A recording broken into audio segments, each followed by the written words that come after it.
A real scary story my granny used to tell me, along with a personal experience.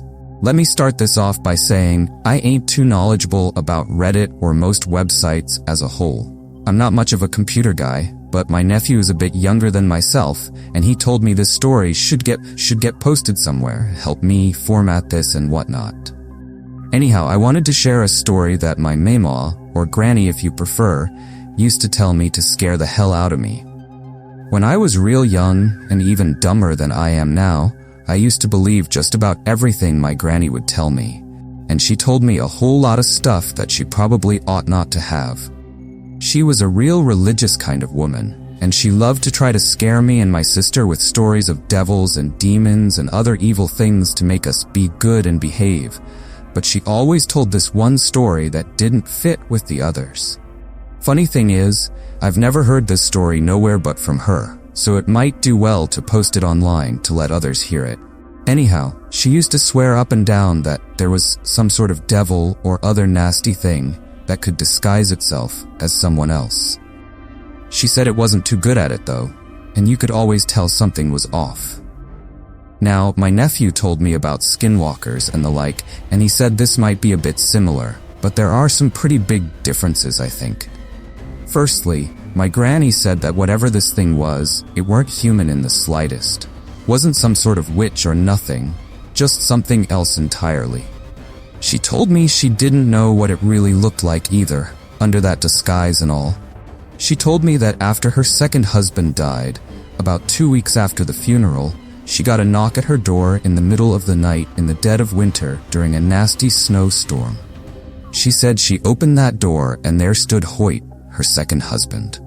She said at first they really thought it was him, but after he stepped into the light of the house, she knew something was off with him. She told me he looked sigoglean, which means built funny or crooked. I didn't know what that word meant back then though, so that sort became the name of the thing. She said the first thing that was off about him were his eyes being just a touch too far apart, not to any extreme degree, but just enough that it put her off. Then she said his skin was a hell of a lot smoother and less wrinkly than he was when he died. He was damn near 90, and she said he looked at least 10 years younger that night. She got real anxious, like when she started noticing all this stuff that didn't add up.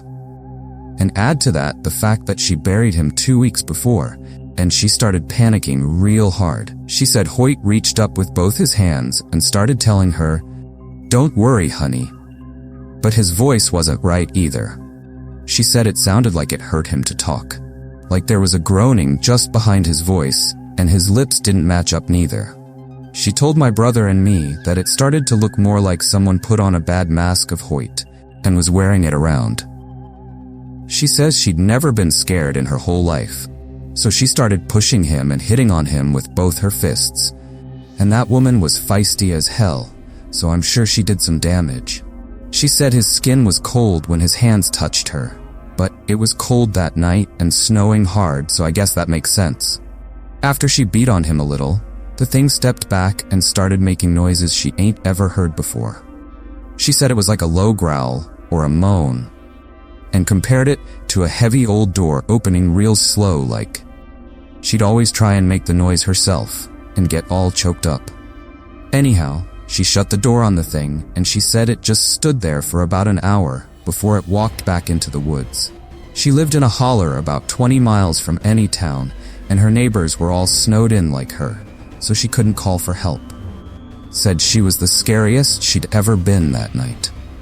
She told us that the thing ain't always the same person, but can switch around and use new disguises when it wants to. She said that that's the only time she'd ever seen it herself, but heard stories from her own meemaw about it. Funny thing is, about a month before she died, I went to gas station on the way home from work, real late. When I got inside, there was a guy at the counter, just standing there all stiff like. The cashier was asking him to move so he could help me, but the fella wouldn't budge. Finally, the guy turned to me and I got a good look at his face.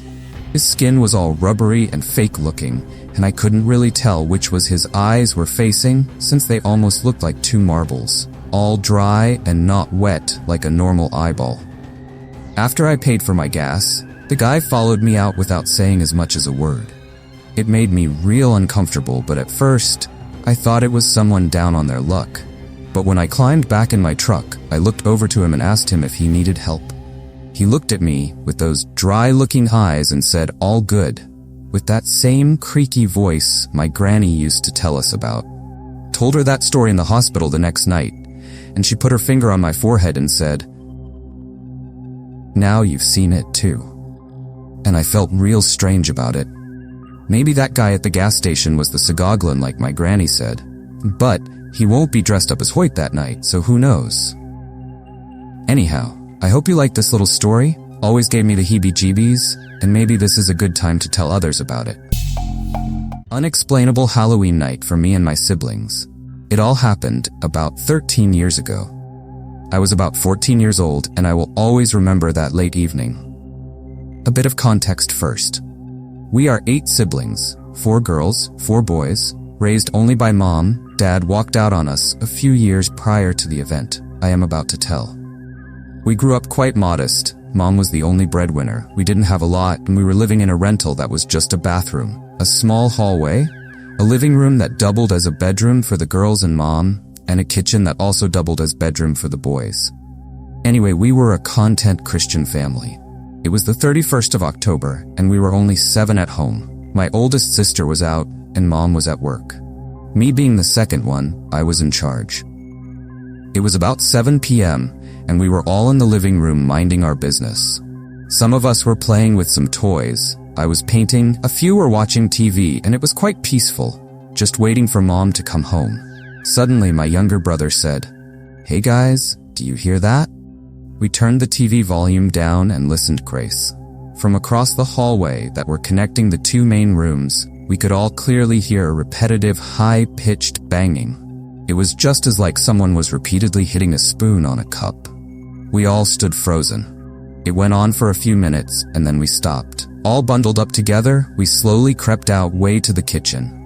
On the table, there was some stuff like bread, butter, and a jar with a spoon in it. We just ate, and we didn't put stuff away. We got close and tried to mix the jam with the spoon, and surely enough, it was the same sound. At this point, we didn't know what was the deal, and we were really creeped out. The sound we heard couldn't have been produced by something like the wind or other exterior forces. It was very deliberate, and it went on for a few minutes, so not just a spoon falling off or something like that. We put the things away, and we went back to the living room. That is when the horror really started. I kid you not. Around the whole house there were unexplainable bangings. We could hear footsteps in the hallway, above us from the attic, around us from the walls. We all started crying and got in a bed, all bundled up, praying.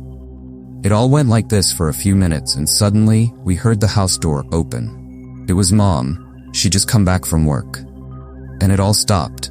Needless to say, we all jumped on her, hugging her and crying. We told her what happened, and she was shocked. We never had an experience like that, and when we get together, we sometimes talk about it. It was one of the most scary things that ever happened to us. We all heard the same things. We didn't see anything, but the sounds were real. We think it might have been something like a demonic attack that wanted to create fear in us in one of the darkest nights of the year. Did any of you ever experience something like this?